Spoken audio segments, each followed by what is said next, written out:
il paraît qu'il y a plus de 100 Molenbeek en France. Qu'est-ce que tu en penses? Alors, ce que je pense du fait qu'il y aurait plus de 100 Molenbeek en France, que c'est pas une nouveauté. On sait qu'il y a des dizaines, des centaines de banlieues chaudes, de zones d'extraterritorialité. On découvre le midi à 17h. Je me demande à quoi ça rime. De toute façon, on est bien dans une situation, un état proprement schizophrénique. D'un côté, on ouvre les frontières à qui veut les passer. Essayez-vous de passer une frontière sans avoir une pièce d'identité. Vous n'y arriverez pas. Mais on ouvre ça au sel de la terre. Et puis, de l'autre côté, donc, on se plaint qu'il y ait aujourd'hui, que se développe une espèce de gangrène sociale. Alors, on parle de la pauvreté, mais enfin, bon, les jeunes gens qui se promènent dans ces zones d'immense pauvreté ont des Nike aux pieds de 200 ou 300 euros. Ils portent tous des marques. Je ne parle pas des dealers, des petits dealers, des grands dealers, qui eux roulent carrosses, enfin les carrosses modernes, des BMW, des Audi, etc. Donc on est dans une société de confusion mentale, ce qu'on peut appeler autrement dit l'hébéphrénie la plus totale. On est dans un système que les anglo-saxons ont bien identifié, ce qu'ils appellent bêtement le double bind, c'est-à-dire de double contrainte. On dit blanc d'un côté, noir de l'autre, et il faudrait tout faire entrer dans le même sac, ce qui conduit à un état de psychose collective permanent. Donc voilà de ce dans quoi nous sommes. Alors, parlons de ce qui s'est passé à Bruxelles. Quelle est ton analyse de ces attentats abominables? Alors, en ce qui concerne Bruxelles, c'est bien simple. Ce qui me surprend, c'est qu'on soit surpris. Il est bien clair qu'il y allait y avoir d'autres attentats. D'ailleurs, M. Erdogan avait annoncé que ce qui s'était passé à Ankara il y a quelques semaines, je crois que c'était le 27 février, pardon si je me trompe, devrait pouvoir se produire prochainement à Bruxelles. Avrupa Birliği'nin tüm ülkeleri, onlardan bir tanesi olan Belçika. Alors, nous n'irons pas jusqu'à dire que M. Erdogan est le promoteur, le commanditaire, l'organisateur de ces attentats. Mais on sait, on ne peut pas imaginer autrement que cette guerre que Daesh, l'État islamique, Al-Nusra sont en train de perdre en Syrie, ils vont l'exporter à l'extérieur, que ce soit en Algérie, que ce soit à la frontière libyenne, on l'a vu il y a peu de temps à Ben Gardan, que ce soit il y a eu une attaque aussi d'installations gazières dans le Grand Sud algérien, mais qui en a parlé ici? Là, si on cherche des responsables à la situation présente, il faudra aller les chercher peut-être, mais on va revenir sur cette question, du côté de nos politiques, mais également de notre médiacratie qui par paresse, imbécilité, conformisme, soumission intellectuelle et complicité ne fait pas son travail d'information. Et après ça, on nous parle de démocratie. Si on n'est pas informé, comment voulez-vous être de bons citoyens et donc de bons démocrates? Mais apparemment, ce qui est rassurant, c'est que ce sont les mêmes. À Paris, le 13 novembre, à Bruxelles, le 22 mars, c'est le même réseau. Donc, on le tient, on a mis la main dessus, alors, et ça va c'est ce que vient de dire M. Hollande, que tout cela est terminé parce qu'on va avoir curé le cancer. Mais c'est un cancer tel que l'on oublie le nombre infini des métastases. On le voit avec ces affaires, l'affaire américaine, cet asile de vieillards qui n'était pas un asile, cette maison de vieillards dont les Pakistanais de citoyenneté américaine avaient été tués, liquidés, les pensionnaires. Mais on le voit avec l'épisode de Lahore, 72 morts, dont 29 enfants, la plupart également des femmes, au moment où les chrétiens sortaient de la messe pascale. Il n'y a pas eu que des chrétiens qui sont morts d'ailleurs sur ce parc, il y a eu beaucoup de musulmans, ça on oublie de le dire, de le souligner. Cette guerre, la guerre qui nous est faite aujourd'hui est une guerre universelle qui s'adresse à tout le monde. Reparlons du Pakistan que tu connais bien, dont tu connais bien les problèmes. Probablement il ne s'agit pas du même réseau au Pakistan, ça me paraît difficile que ce soit le réseau du 13 novembre et du 22 mars qui agit aussi là-bas. Alors qu'est-ce que ça peut être? Alors, concernant les réseaux, on se moque bien du monde.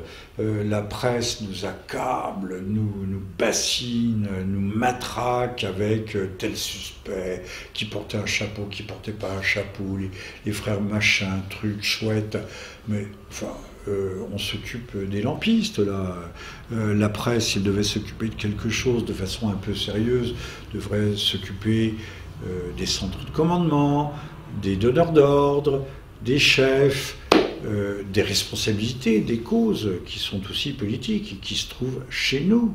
Qui a été porté le feu, bouté le feu en Syrie après l'avoir bouté en Libye et avant en Irak? On voit bien que tout ça est lié. Si la décision du Congrès n'était pas positive, alors la France n'agirait pas seule, mais elle prendrait ses responsabilités, aussi en soutenant l'opposition démocratique en Syrie.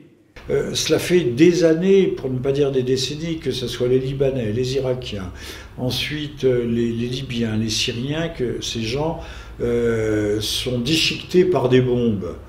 Il faut être fou, stupide, demeurer pour imaginer que ça ne nous reviendrait pas, qu'il n'y aurait pas un jour ou l'autre un retour de flamme, qu'il n'y aurait pas un retour de manivelle, qu'il n'y aurait pas un effet boomerang quelconque. C'est dément. Nous allons vivre, et à toute petite échelle, ce que ces gens vivent depuis des décennies et que nous avons provoqué. Ça, il faudrait peut-être y songer. Alors, concernant les chrétiens du Pakistan, bon, au départ, le Pakistan, ce sont des hindouistes, mais des hindouistes qui vont se convertir à l'islam. Donc, qu'on le dise ou non, va demeurer plus ou moins des systèmes de caste, même si c'est non dit, même si ça n'existe pas.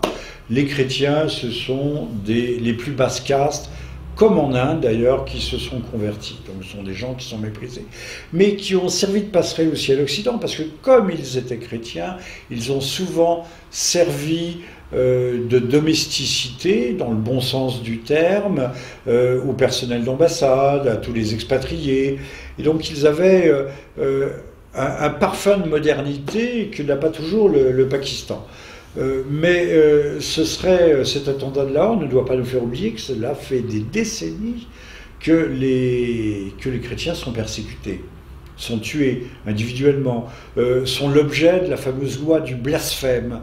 Il suffit qu'une voisine émaille à partir avec son autre voisine chrétienne et qu'elle décrète qu'elle a blasphémé. Alors on n'a pas besoin de vérifier, la chrétienne se retrouve en prison, menacée éventuellement d'être pendue. Ce qu'on oublie aussi de dire, c'est que la fameuse loi du blasphème n'est pas une loi musulmane, mais c'est une loi qui avait été instaurée notamment dans les zones tribales par les Anglais. Ça, personne ne le dit. Et d'ailleurs, j'ai cherché des traces, je ne les ai pas retrouvées, puisque on sait que la toile est la championne de l'effacement de la mémoire et de la reconfiguration permanente de la mémoire. Méfiez-vous beaucoup de ce que vous trouvez sur Google et compagnie. Donc, ces pauvres chrétiens qui sont au fond des parias dès l'origine, basse classe, mais qui aujourd'hui, dans un état relativement fanatique, où c'est vrai, où on vitriole les femmes, mais où les femmes ils bouillantent leur mari pendant la nuit, où il suffit qu'un homme voit son épouse à la campagne, parler avec le voisin, il rentre chez lui, il prend le fusil, il tue tout le monde, parce qu'on a une conception totalement délirante de ce qui est l'honneur ou n'est pas l'honneur. C'est aussi un pays où il faut savoir que sur les grandes voies, par exemple entre Islamabad et Peshawar, on double en 4e, 5e ligne, parce que les chauffeurs sont bourrés d'héroïne, ils fument de l'héroïne. C'était quand même un monde assez fou, assez totalement fou. Eh bien, les chrétiens sont persécutés à bas bruit, mais je me souviens qu'à Quetta, on entrait dans une église, on cramait 40 à 50 fidèles d'un seul coup. Qui en a parlé ici? J'ai fait autrefois un reportage pour le Figaro Magazine. Il est toujours dans les archives du Figaro, donc il y a le ressortir, avec un excellent photographe italien, remarquable photographe italien. Le Figaro Magazine ne l'a jamais publié. C'est ainsi. Donc tout d'un coup on découvre qu'il y a des chrétiens, mais parce qu'il y a eu les événements de Bruxelles. Sinon aujourd'hui parlerait-on des 32 morts de Lahore, des 72 morts, pardon. Pardonnez-moi, les 72 morts de Lahore, ce n'est pas sûr. C'est parce que l'on est en train de se rendre compte que le mal, cette tragédie, cette peste qui n'a rien d'une peste brune, qui est une peste tout court, la peste du djihadisme est en train de se répandre sur toute la planète. Personne ne vous dira qu'il y a des focos, comme du temps de M. Guevara, mais des focos islamistes, il y en a en Thaïlande, il y en a dans toute l'Asie. Personne n'en parle. Et pourtant, c'est bien là. S'il y a des problèmes entre communautés bouddhistes et musulmanes en Birmanie, c'est parce qu'il y a aussi des focos islamistes. L'embrasement est en train de se propager, en tout cas que les flammes sont en train de se propager absolument tous azimuts à travers la planète. Alors, ne soyons pas naïfs, ce que nous connaissons aujourd'hui n'est que le début, je ne dis pas le début de la fin, mais que le début de nos malheurs. Une actualité brûlante, c'est ces manifestations de hordes sauvages à Bruxelles contre les manifestants calmes qui venaient allumer des bougies devant la place de la Bourse. Alors, ces hordes sauvages, plus ou moins au crâne rasé, étaient au nombre de 400. Écoutez, c'est la conséquence normale de ces événements. On nous a dit « abandonnez vos frontières, nous allons faire Schengen ». Sauf qu'on s'aperçoit que Schengen, c'est une passoire, qu'on s'est moqué du monde. De toute façon, toute cette construction européenne est une vaste, non seulement une fumisterie, mais c'est une vaste escroquerie. Donc il est normal qu'il y ait des réactions. Arrêtons de gueuler au fascisme, qui est un mot qui ne veut rien dire, qui ne veut plus rien dire. Alors il y a des gens qui, on va pas dire d'extrême droite, on va dire des nationalitaires, qui ont envie d'être tranquilles chez eux. Je vous pose la question, cher monsieur Buffet, ouvrez-vous vos portes et vos fenêtres pour qu'à la fois tous les oiseaux du ciel ou les insectes du ciel et que tous ceux qui passent dans la rue puissent venir se servir dans votre cuisine et coucher dans votre lit. Non. Non. Il n'y a que M. Rousseau, Jean-Jacques, qui a pensé qu'un jour que celui qui avait mis un mur autour de sa maison ou autour de la ville avait inventé la guerre. Non. C'est parce que M. Rousseau, qui était un pur esprit, n'avait jamais eu un potager, et que ce potager n'avait jamais dû être protégé contre les lapins mangeurs de salade. Désolé, nous avons inventé des portes et des fenêtres, ce n'est pas seulement pour nous protéger des frimas et des vents mauvais, mais aussi des hommes qui ne sont pas forcément tous mus par les meilleures bonnes intentions du monde. Et si on a inventé les frontières, c'était la même chose, et qu'aujourd'hui il y ait des gens qui considèrent que trop, c'est trop, que l'on ouvre nos portes, réfléchissez, ce que l'on ne donne pas à nos pauvres. On a des gens, chaque hiver, on nous fait pleurer pour les pauvres types qui dorment dans les rues, qui, le cas échéant, vont mourir d'une overdose, parce que souvent, beaucoup d'entre eux sont drogués, il faut le dire, ou d'alcoolisme, mais ces pauvres types pour lesquels on n'a pas de foyer, dont les foyers d'ailleurs sont occupés par des sans-papiers, eh bien, du jour au lendemain, il y a des immigrés qui arrivent, et ces immigrés, on leur donne tout.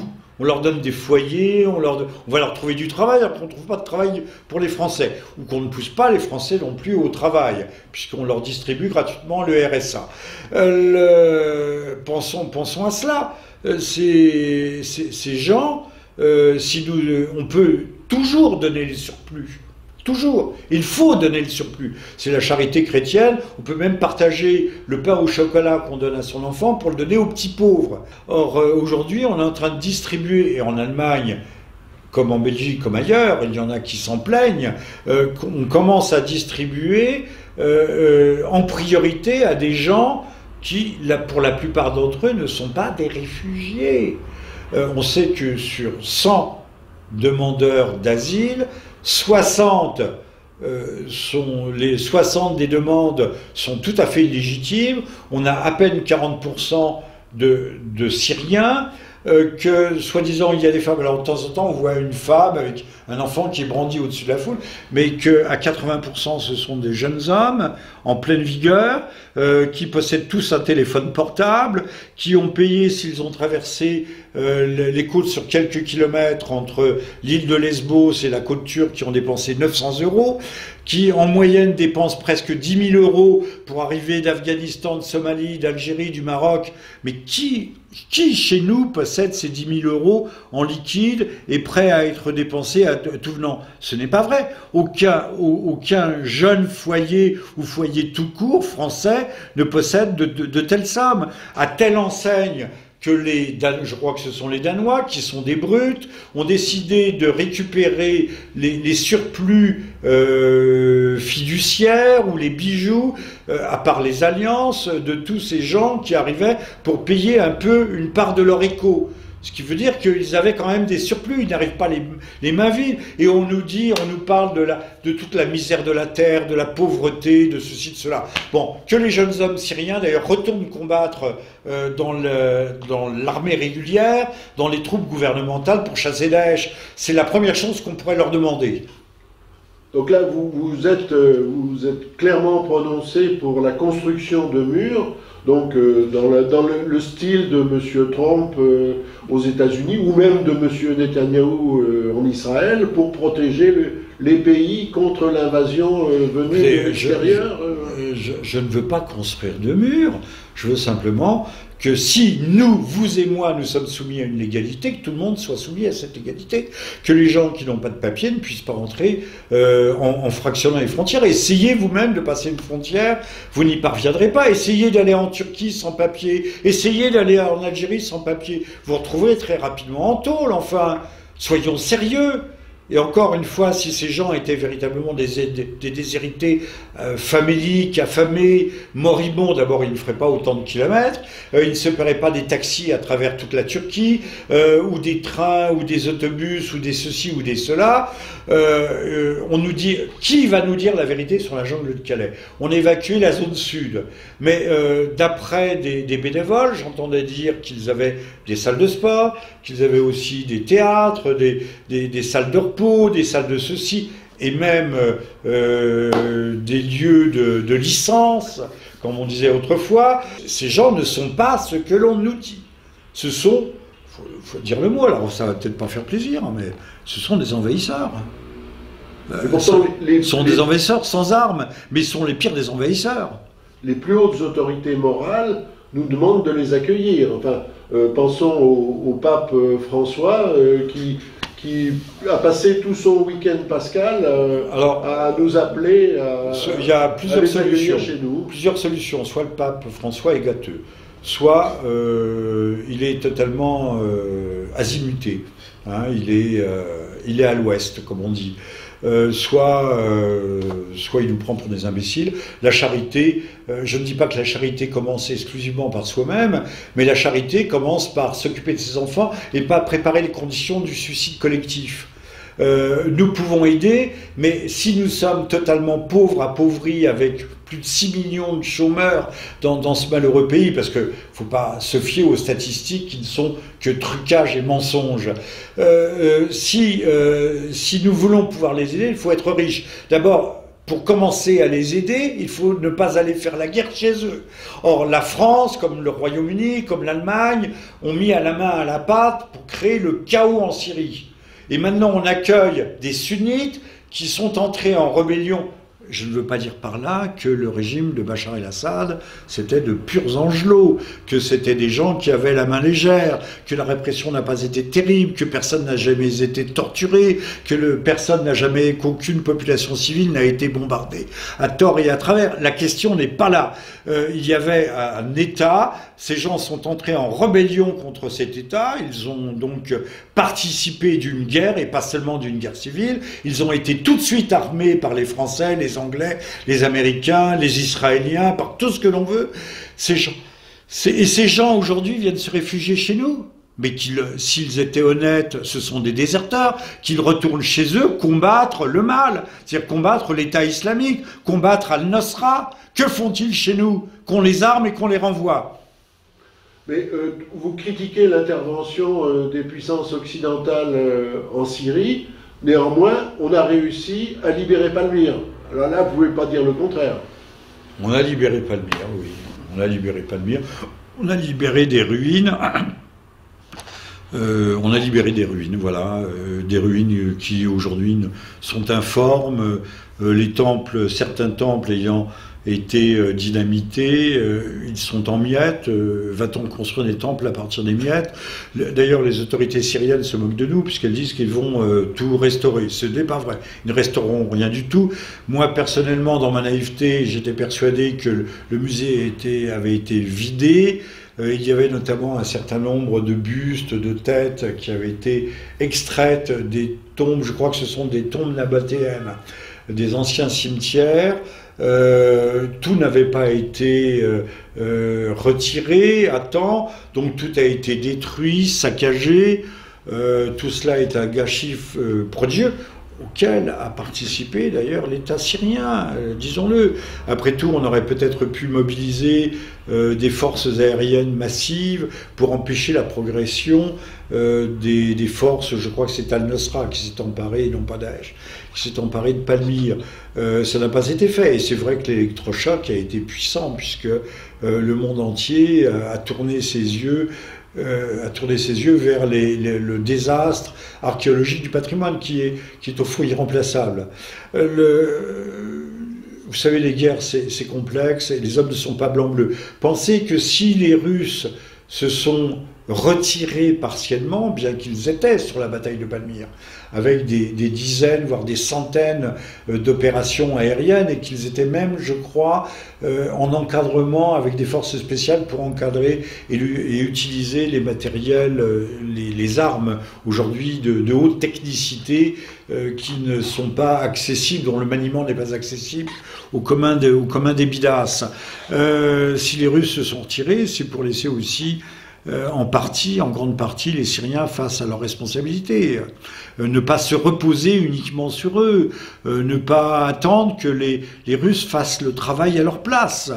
Vous savez, les hommes sont ce qu'ils sont, avec leurs forces, leurs vertus et surtout beaucoup leurs vices.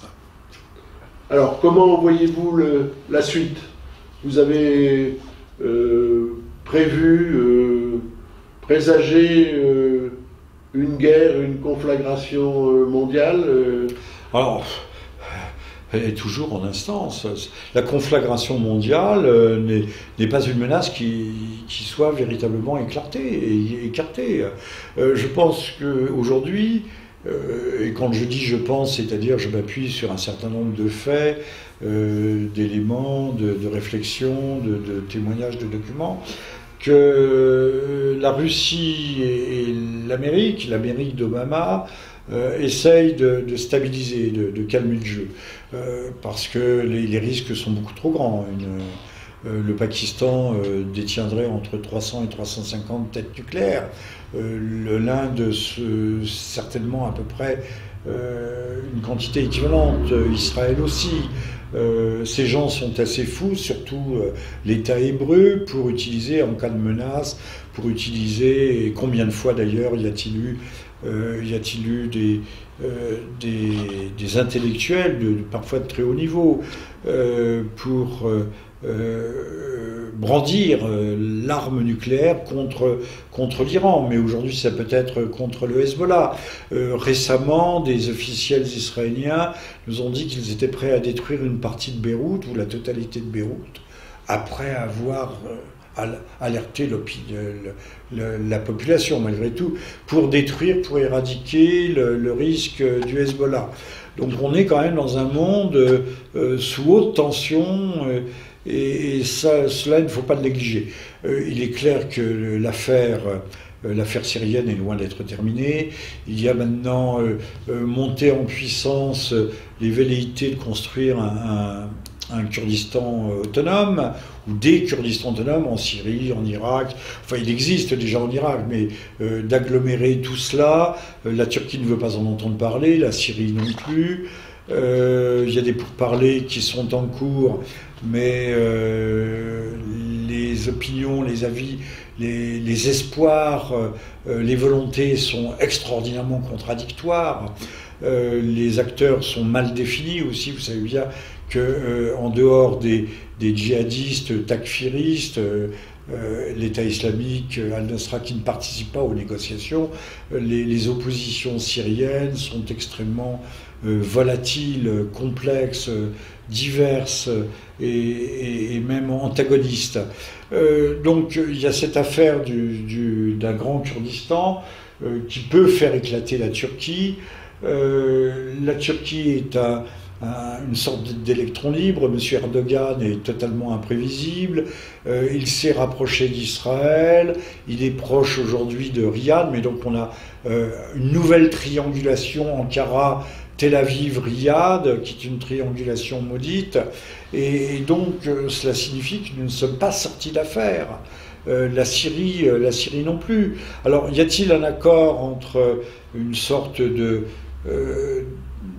modus vivendi qui aurait été trouvé entre Washington et Moscou? C'est possible, pour dire qu'on laisserait subsister une sorte de Sunnistan, pays des sunnites, zone enclavée qui correspondrait vaguement à l'espace géographique résiduel d'un État islamique qui aurait été en grande partie éradiqué, mais que les sunnites disposent de cette territorialité à cheval de l'Irak et de la Turquie, pourquoi pas?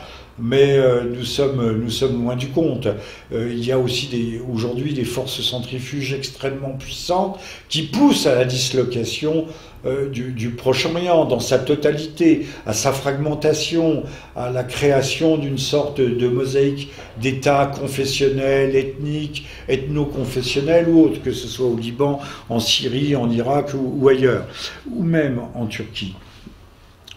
Alors pensons à cela. Ces forces d'ailleurs se sont exprimées à travers le plan Yonedinon, dont nous avons déjà parlé devant cette caméra, qui a été réédité et complété par les éditions Sigest. Mais le plan Yonedinon a trouvé un avatar en 2004 avec le Greater Middle East Initiative du président Bush, qui était ce plan de reconfiguration du Grand Orient islamique, musulman, qui partait de la Mauritanie pour aller jusqu'aux berges de l'Indus.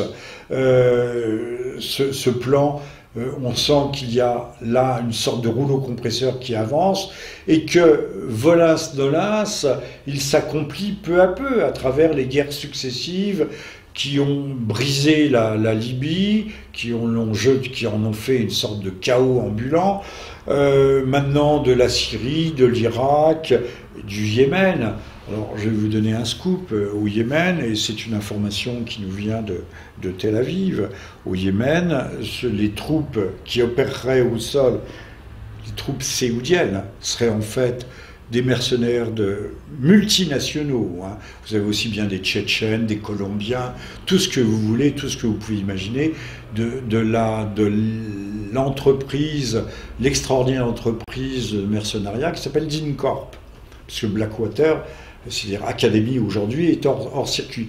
Et que les avions séoudiens, qui vont bombarder les rebelles houthis, qui sont des chiites avec 5 imams et pas 7, ni 12.